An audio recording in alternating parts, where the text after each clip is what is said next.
हाँ प्यारे विद्यार्थियों, नमस्कार। मैं राकेश गौतम शिव स्कूल अरुआ के YouTube चैनल पर आपका हार्दिक स्वागत करता हूं, अभिनंदन करता हूं। प्रिय विद्यार्थियों, जैसा कि माध्यमिक शिक्षा बोर्ड राजस्थान ने कक्षा 12वीं का जो संशोधित पाठ्यक्रम जारी किया है, उसके अंतर्गत कार्यालय पत्र और कार्यालय पत्रों में अर्धशासकीय पत्र और निविदा और एक विज्ञप्ति यानी 3 पत्र संशोधित पाठ्यक्रम में समाहित किए गए हैं। विद्यार्थियों, कार्यालय पत्र के बारे में चर्चा करने से पहले मैं आपको बता दूं कि कार्यालय पत्र किसे कहते हैं। जब किसी कार्यालय से या किसी कार्यालय का अधिकारी किसी दूसरे कार्यालय या दूसरे कार्यालय के अधिकारी से पत्र व्यवहार करता है तो उसे कार्यालय पत्र कहा जाता है। विद्यार्थियों, आपसे एग्जामिनर जो आपका परीक्षण करता है कि पत्रों का वो मेन चीज होता है प्रारूप, कि पत्र का प्रारूप कैसा है। देखिए, भारत सरकार के पत्र प्रारूप और राजस्थान सरकार के पत्र प्रारूपों में थोड़ी बहुत भिन्नता है, ज्यादा फर्क नहीं है। यानी जब हम सामान्य कार्यालय पत्र की बात करते हैं विद्यार्थियों, सामान्य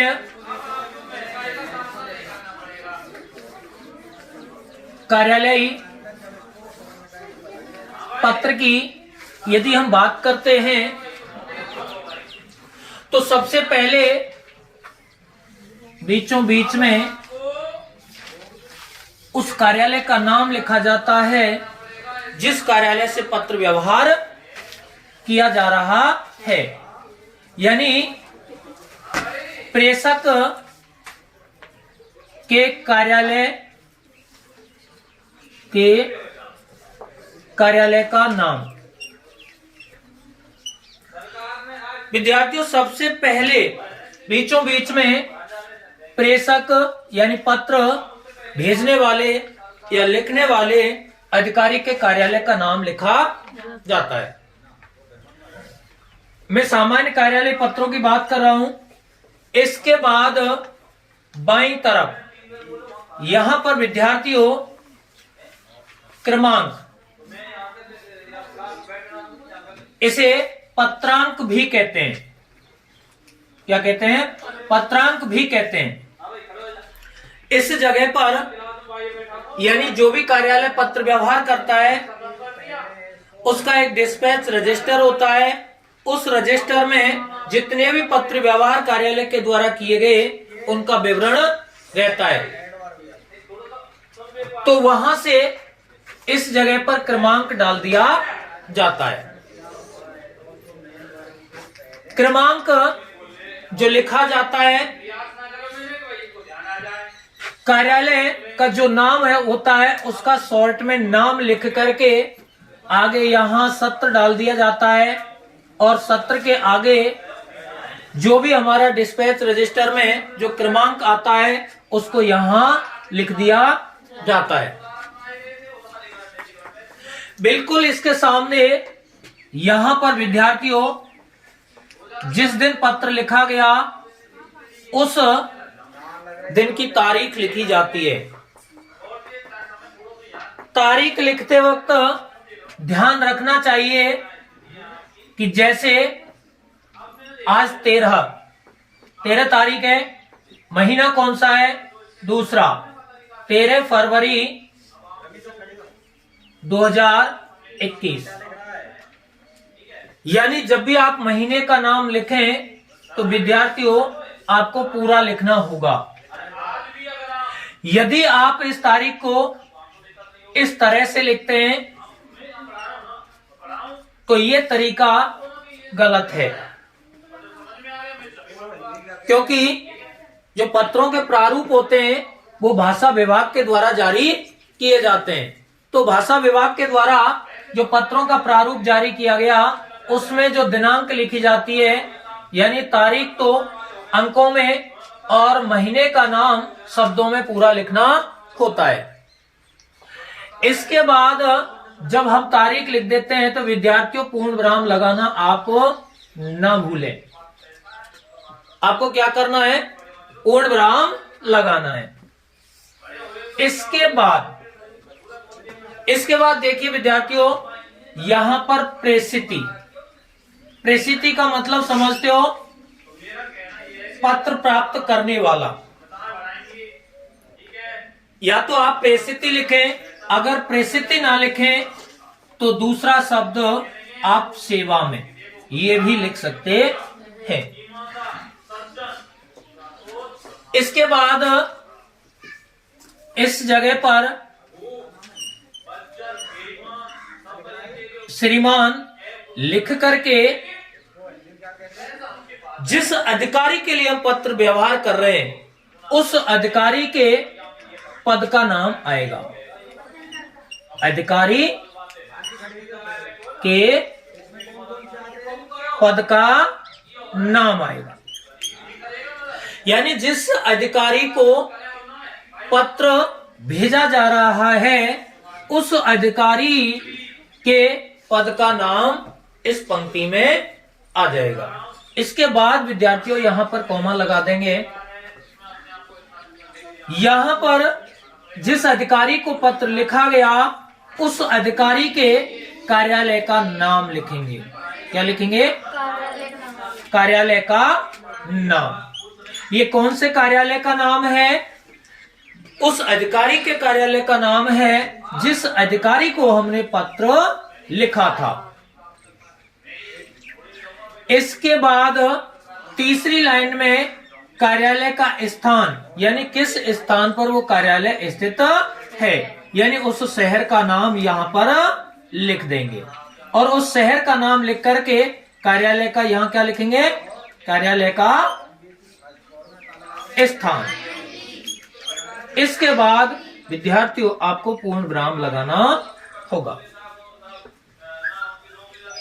एक इसके बिल्कुल सीध में यहां लिखेंगे आप विद्यार्थियों विषय, कि जो पत्र लिखा गया है वो किस संदर्भ में लिखा गया है, किस विषय में लिखा गया है, किस कार्य के लिए लिखा गया है। तो ये जो विषय होता है ये आपके प्रश्न में ही दिया हुआ होता है। तो यहां पर हम क्या लिख देंगे? विषय। और विषय लिख करके यहां पर लगा देंगे पूर्ण विराम। इसके बाद एक बिंदु आता है संदर्भ। अब ये सभी पत्रों में संदर्भ लिखना अनिवार्य नहीं है। बहुत से पत्रों में संदर्भ को हम हमारा जो मुद्दा होता है उस मुद्दे में भी लिख देते हैं। तो यह संदर्भ होता है कि भाई हम किसके तहत यानी किस नियम के तहत हम पत्र को भेज रहे हैं। इसके बाद विद्यार्थियों हम करते हैं संबोधन। और संबोधन मान्यवर या महोदय से करते हैं। बिल्कुल ये इस सीध में आ जाना चाहिए विद्यार्थियों। देखिए मान्यवर के बाद यहां से हम लिखना आरंभ करते हैं हमारा मुद्दा। और जब भी हम मुद्दे की शुरुआत करते हैं तो यहां पर लिखते हैं विद्यार्थियों उपयुक्त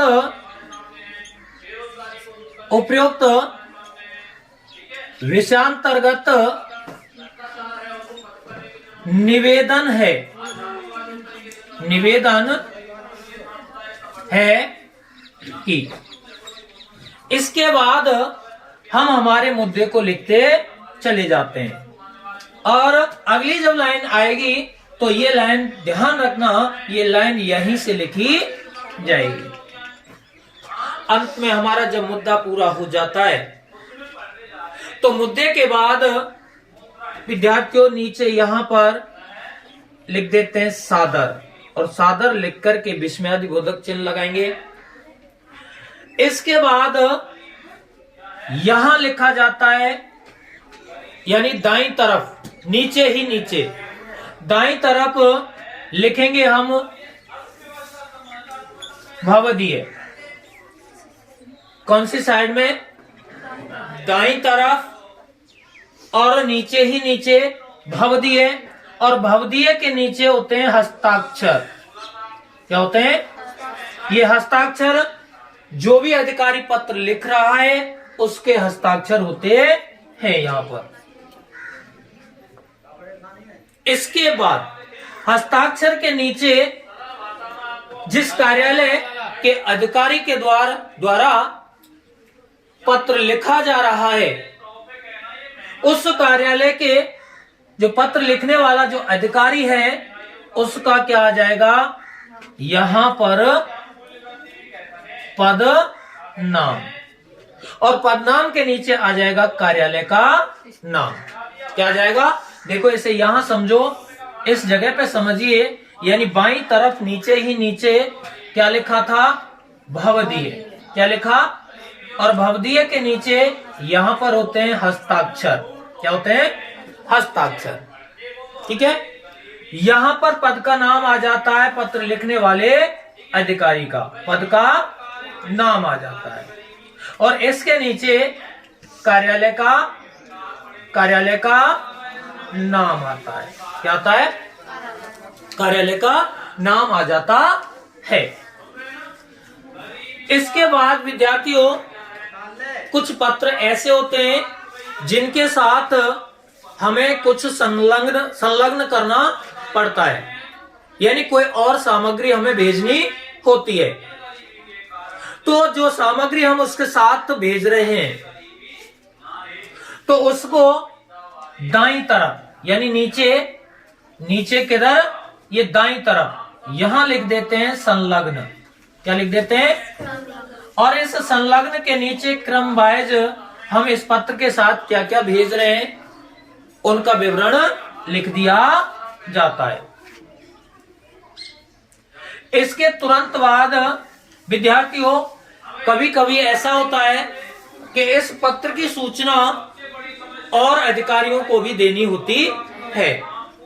हो सकता है कि जिसके लिए हमने पत्र लिखा था, इसके सीनियर अधिकारियों को भी इसकी हमें सूचना देनी हो, या फिर हमारे अधीनस्थ जो भी कार्यालय हैं उनको भी हम सूचना देना चाह रहे हैं, तो यहां पर लिख दिया जाएगा सूचनार्थ प्रतिलिपि। क्या लिख दिया जाएगा? सूचनार्थ प्रतिलिपि। यानी देखिए, ये जो सूचनार्थ प्रतिलिपि है, यानी हमने जो मेन पत्र तो इस अधिकारी के लिए भेज दिया, अब हम इस पत्र की सूचना और अधिकारियों को भी देना चाह रहे हैं, तो यहां पर सूचनार्थ प्रतिलिपि लिखेंगे, और सूचनार्थ प्रतिलिपि आप किस किस को दे रहे हैं, आप वरिष्ठता के आधार पर उनका यहां उल्लेख कर देंगे। मान लो मंत्री महोदय को सूचित करना चाह रहे हैं, या फिर संभागीय आयुक्त को सूचित करना चाह रहे हैं। अगर दोनों को करना चाह रहे हैं तो पहले कौन आ जाएगा? मंत्री महोदय आ जाएंगे, और मंत्री महोदय के बाद क्या आ जाएंगे? संभागीय आयुक्त आ जाएंगे। ठीक है, यानी वरिष्ठता के आधार पर उनका उल्लेख कर दिया जाता है। अंत में विद्यार्थियों, अब आपको ये भवदीय नहीं लिखना, और सीधे सीधे क्या करेंगे? आप हस्ताक्षर लिखेंगे। ये हस्ताक्षर किसके होंगे? जो अधिकारी पत्र लिख रहा है, और इसके नीचे पद का नाम लिख देंगे। क्या कर देंगे? पद का नाम लिख देंगे, और फिर कार्यालय का नाम लिख देते हैं। तो विद्यार्थियों, सामान्य कार्यालय पत्र जो होते हैं उनका हमारा ये प्रारूप होता है।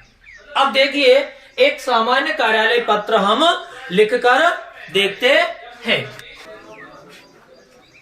देखिए विद्यार्थियों, ये हमारा प्रारूप हो गया। इसके बाद नेक्स्ट वीडियो में हम पत्र लिख करके देखते हैं कि भाई सामान्य पत्र किस तरह का होता है। विद्यार्थियों, ये हमने हमारा कार्यालय पत्र का प्रारूप हुआ और इसके बाद अगले वीडियो में हम सामान्य कार्यालय पत्र लिखेंगे और देखते हैं उस को किस तरह से लिखा जाता है। विद्यार्थियों, वीडियो आप अंत तक देखा करो और लाइक शेयर भी किया करो, और यदि आप चैनल पर पहली बार पधारे हैं तो इसे सब्सक्राइब अवश्य करें और बेल आइकन दबाएं।